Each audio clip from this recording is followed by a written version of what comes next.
Hello and welcome to Global Eye. The day two of the SCO Foreign Ministers meeting in Goa had Pakistan Foreign Minister Bilawal Bhutto Zardari in attendance. He is the first leader from Pakistan to visit India in almost 12 years. Speaking later at a press conference, India's Foreign Minister S. Jaishankar said Bilawal Bhutto's position as a spokesperson of Pakistan, a terrorism industry, was called out several times during the SCO meeting in Goa. Further, taking a jibe at Pakistan's economy, Jaishankar said that Pakistan's credibility with regard to terrorism is depleting faster than its forex reserves. On the other hand, amid rising tensions in border areas, India and China held talks focused on disengaging at the line of actual control and said that relations are not normal where things stand as of now. Jaishankar said it cannot be business as usual in China till the issue of disengagement is addressed. As a foreign minister of an SCO member state, Mr. Bhutto Zardari was treated accordingly. As a promoter, justifier, and I'm sorry to say spokesperson of a terrorism industry, which is the mainstay of Pakistan, his positions were called out and they were countered. I mean, I would say Pakistan's credibility is depleting even faster than its forex reserves. To take this forward, we're now joined by Victor Gao, Vice President of Center for China and Globalization, Brahma Chellaney, Strategic Affairs Expert, Michael Kugelman, South Asia Expert at the Wilson Center, Hamid Mir, columnist at the Washington Post. Hamid Mir, if I could begin with you, how do you see this visit by Bilawal Bhutto to India? We had a terror attack in Jammu and Kashmir. We lost some of our soldiers. The External Affairs Minister clearly said that India has been outraged by what has happened in Jammu and Kashmir in that terror attack. We don't want to jump the gun, but Pakistan, he referred to as a terrorism industry and Bilawal Bhutto as its spokesperson. So how do you see the chemistry, the messages coming out of both sides when it comes to India-Pak relations at the SCO meeting? Thank you very much for inviting me on your show. Well, this decision of Bilawal Bhutto Zardari to attend SCO meeting in India was a very, very difficult decision because he is still under a lot of criticism. Even today,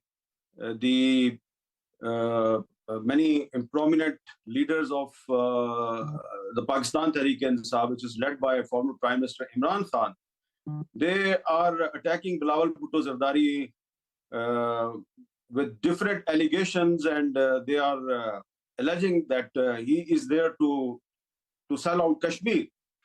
And in India, he is facing criticism from your foreign minister. So it was a very difficult decision, especially yesterday in the Senate of Pakistan. The opposition was mad to attack Bilawal Bhutto Zardari. So it was his decision to go to India, not to visit India. It was not a bilateral visit, as you also mentioned. He just attended an international forum and he tried his level best to explain his position. Now you are talking about the terrorism incidents in India. It's very unfortunate, and wherever the terrorism incidents are happening, it's condemnable. But I want to tell you that yesterday and today, there were at least 4 terrorism incidents in different parts of Pakistan, especially on the Pak-Afghan border. And our defense minister and our interior minister, who belongs to PMLN, which is led by Mr. Nawaz Sharif, they think that this terrorism, which is now becoming a big issue in the border areas of Afghanistan, is sponsored by India. Now, you can say that India have no presence in Afghanistan, but they say that there is a lot of Indian presence before the Taliban captured Kabul. So the Indian foreign minister made allegations on Pakistan for sponsoring terrorism, and the Pakistani government, especially our defense minister and interior minister, they are making allegations on India for sponsoring terrorism. And you must remember that one Indian spy, Mr. Kulbhushan Yadav, is in the custody of Pakistan since many years, and he accepted the responsibility of organizing terrorism incidents in Pakistan, and he was from Indian Navy, and he worked for the Indian intelligence agency RAW. So there are allegations on both sides, but I think that Bilawal Bhutto Zardari visited India not for improving relations with India. He just visited India for attending an international forum. But I think that ultimately, despite all the allegations of foreign ministers of India and Pakistan, maybe something good will come out of this visit. Right. Brahma Chellaney, how do you read this visit of Bilawal Bhutto? There was no shaking of hands as we saw it, or the External Affairs Ministry admitting to anything of that sort. Yes, Bilawal Bhutto attended the dinner hosted by Subramaniam Jaishankar like other foreign ministers. Will something really come out of this visit, like Hamid Mir is saying? How would you read into it? Well, first, it's often being mentioned in the Indian media that this is the first visit of a Pakistani minister in 12 years. But we tend to forget that the Indian Prime Minister Modi paid a personal visit to Pakistan in 2015. And what did Modi get in return for visiting Pakistan? What that visit yielded a series of Pakistan scripted terrorist attacks, major attacks that have imperiled the India-Pakistan relationship. But looking more broadly at Pakistan today, Pakistan is torn by a deepening crisis. It's sinking into a deeper hole. Its military-backed prime minister is clutching at straws for survival. Pakistan looks internationally isolated, and in that context, for Bilawal Bhutto to visit the SCO meeting certainly appeared to be an effort to burnish Pakistan's image, that it's not isolated. But the fact is that by constantly holding a begging bowl and seeking bailout assistance, Pakistan is an embarrassment even to its friends like China and Saudi Arabia. It's constantly seeking bailout assistance. And to make matters worse, there's a weak, unpopular government in Pakistan. That government remains in power entirely due to the army. This government is in no position to mend relations with India. So Bhutto may be in Goa. The fact is that even if India was ready, this government in Pakistan is in no position to improve relations with India. In fact, Pakistan may be hurtling towards chaos. And yet, ironically, in the past, the army has been quite willing to return to power. But today, the Pakistan army enjoys power without responsibility. It's getting the best of both worlds. Through backseat driving, it directs the prime minister, who's little more than a chauffeur, and lets the blame for the country's economic and political turmoil fall on civilians, the civilians that run the government, the Supreme Court, and other national institutions, like the Election Commission. So civil-military relations in Pakistan are at the root of Pakistan's problems. Unless the civil-military relationship is corrected, we will not see a more stable Pakistan. Okay, Victor Gao, if I can get you in at this stage, what was China's major mission at this SCO meeting? And if we were to first ask you about the bilateral meeting between the Chinese foreign minister and the Pakistani foreign minister, what were the priorities and what are some of the assurances that China is giving Pakistan for the future? Thank you very much for having me. First of all, please allow me to congratulate the successful launch of the SCO Foreign Ministers meeting. Secondly, allow me to express my sincere hope that India will do an excellent job in hosting this Foreign Ministers meeting for the SCO member states. Thirdly, I think every one of us should be really amazed that SCO has become such a good umbrella to group countries like India and Pakistan together under the same roof. This is truly a remarkable achievement. All of us should be very proud of that. Now, being under the same roof, how can countries like Pakistan and India should deal with each other, should treat with each other? That's another thing. I hope we will have a very successful approach to each other between Pakistan and India. Now, between China and India, I'm so glad to see that our foreign ministers also have met successfully. And you mentioned Pakistan being isolated. So long as China and Pakistan remain allies with each other and good friends with each other, please allow me to emphasize, Pakistan will never be isolated, because you're talking about a very solid friendship and brotherlyhood, good neighborliness between Chinese people and Pakistan. You may also know that through China's brokerage, Iran and Saudi Arabia recently struck for peace and made a peace agreement. And the world is still enjoying the repercussions of the peace agreement between Saudi Arabia and Iran. I personally hope China will be able to play a role for greater rapprochement between India and Pakistan eventually.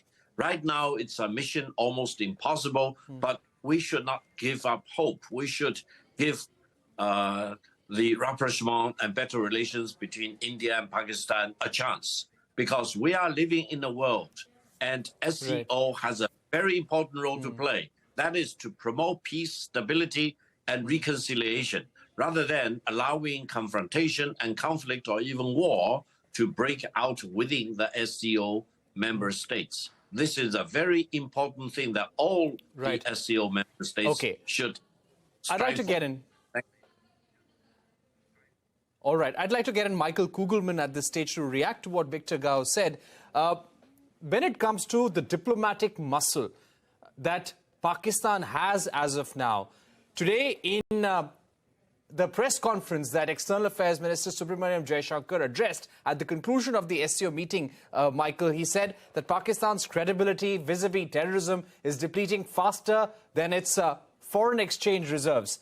But how much support does Pakistan really have in the region, and challenges for India that you see?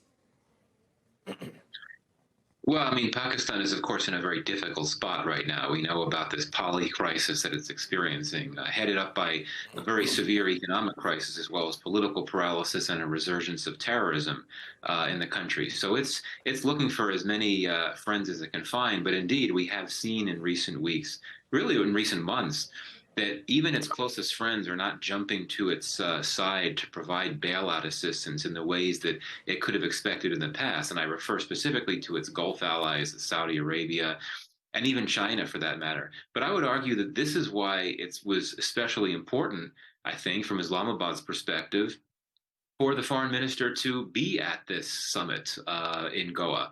I mean, this is a rare, I would argue, this is a rare regional forum where Pakistan, even aside from India's membership, Pakistan actually finds a lot of friends and countries that it's seeking to engage with. China essentially dominates the SCO, and China is a close ally of Pakistan's. Russia also has traditionally exerted a very significant role within the SCO, and Russia is a country that Pakistan is clearly trying to cultivate a closer commercial relationship with, and we've seen that it recently ordered its first shipment of oil from Russia. Meanwhile, half the SCO membership is based in Central Asia, and that is a region that Pakistan has long sought to strengthen engagement with, mainly because of it's a resource-rich region. India, of course, is also seeking to strengthen engagement with Central Asia. So, I think at a moment like this, when Pakistan really needs as many friends as it can, it wants to take advantage of any opportunity to have bilateral meetings with senior officials from these Central Asian states. So for all those reasons, I think that it actually makes a lot of sense for Pakistan to have sent the foreign minister. But indeed, it's in a heap of trouble. Now that Mr. Bhutto Zardari is heading back to Pakistan, he's going to return to a country that's experiencing severe stress And nothing emerged from the SCO that would change that bottom line reality that Pakistan is just in a lot of trouble right now and needs to focus on getting its house back in order, so to speak, before it could focus on broader foreign policy goals in terms of making forward movement. Right. Hamid Mir, taking forward what Michael Kugelman said, what has Bilawal Bhutto Zardari been able to take away from the SCO meeting? We're talking about how India and Pakistan reacted to each other, but in terms of his own bilaterals with Sergei Lavrov, the Chinese Foreign Minister Qin Gang and other bilaterals on the sidelines of the SCO meeting, what has he been really able to take from there? What are some of the key messages that you're getting from people on the ground? There was a contingent of Pakistani journalists also present there. Yeah, it's a very good question. And first of all, I must tell that you can criticize Bilawal Bhutto Zardari from the Indian point of view, but you have to accept that Bilawal Bhutto Zardari was the hot cake in this SCO summit. And not only the Indian media, but many other international TV channels, they were also covering his visit with a lot of curiosity, and he was the center of the attention in the whole summit. And initially, this visit was not getting proper coverage in Pakistan, but when the Indian media and even the Iranian media, they started highlighting the visit of Bilawal Bhutto Zardari, then the Pakistani media was forced to cover that. Yes, some of our colleagues were there to cover the SCO summit, but unfortunately, our journalist colleagues who are covering this summit in India, they also came under severe criticism from the party led by Mr. Imran Khan. The most important achievement of Bilawal Bhutto Zardari from this visit, from the Pakistani point of view, is that today I noticed on social media and on some other TV channels that some of the independent analysts who were criticizing that why Bilawal Bhutto Zardari is visiting India while the Indian security forces are committing human rights violations in Jammu and Kashmir, why he's going there. The same independent analysts, after the press conference of Bilawal Bhutto Zardari today, now they are praising him. So I think that when Bilawal Bhutto Zardari will come back, from the Pakistani government's point of view, it was a big achievement that he visited SCO summit. It was an international forum. He presented Pakistani point of view there. But on the sidelines, when he addressed a press conference, after a very long time, some Pakistani leader raised the human rights violations in Jammu and Kashmir on Indian soil, on Indian land. And this is the biggest achievement of Bilawal Bhutto Zardari when he will come back. So a lot of people have already started praising him. So this is his biggest achievement, that he criticized the human rights violations in Jammu and Kashmir while standing on the Indian soil. All right, so you're saying that he has won political points back home. We're going to take a short break, but the other big focus, what happened between India and China, what happened between China and Russia, and India and Russia at the SCO meet. Don't go anywhere. This discussion with Brahma Chellaney, Michael Kugelman, Hamid Mir and Victor Gao continues on the other side.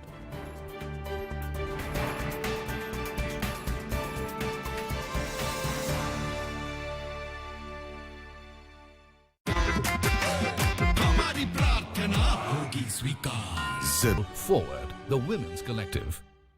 Presented by HSBC. Co-presented by HCL Tech. Knowledge partner Deloitte. Industry partner FICCI. Associate partner Reliance Industries Limited.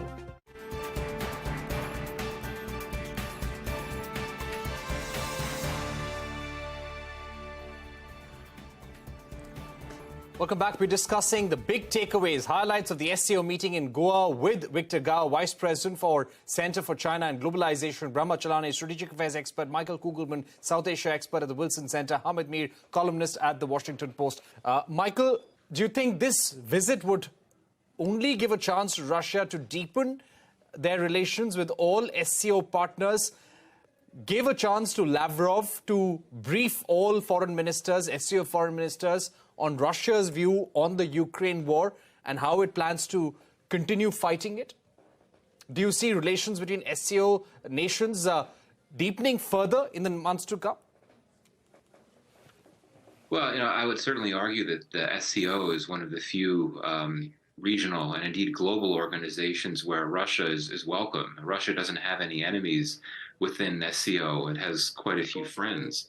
And you contrast that with the G20, where we saw that it was very difficult. The G20 meetings that have taken place this year and last year, for that matter, very difficult for them to be effective and to reach consensus on anything, just because you had the U.S. and several other Western countries that are so violently at odds with Russia, given what it's doing in Ukraine, that it wasn't really possible to move forward. It's very different with SCO. So indeed, yes, I think this is one of the rare forums where Russia would be in a position to engage with other members in ways that could lead to some broader consensus on the various goals that animate SCO. But that said, let's be very clear.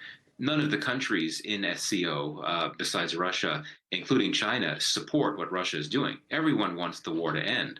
So it would have been nice if there could have been an opportunity for a country like India, or China for that matter, to have a bilat with Lavrov on the sidelines and to deliver a message that there needs to be restraint. There needs to be efforts to de-escalate. This is, of course, something that Prime Minister Modi has delivered directly to Putin in the past. I don't think that those types of conversations happened within this session. We'll see what happens when the Leaders' Summit takes place in New Delhi in July. But yeah, short answer to your question is that Russia's comfort level within the SCO deliberations would be much higher than it would be in the G20, where it would face the wrath of the members from the West, the U.S. in particular, that are obviously so opposed to what Russia is doing in Ukraine. Okay, Victor Gao, very briefly, my final question to you. Do you see relations between India and China improving?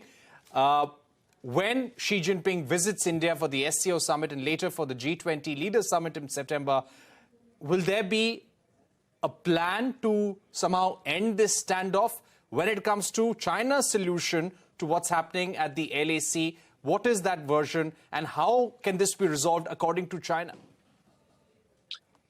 Thank you very much. I think the expected visits by the Chinese President Xi Jinping to India for the G20 as well as for the SCO summit later this year will be very important, not only for the multilateral gatherings, but also for China-Indian relations. From the Chinese perspective, we have all the eagerness to make a final resolution of the border disputes, but then both sides need to be objective and need to be decent in dealing with each other.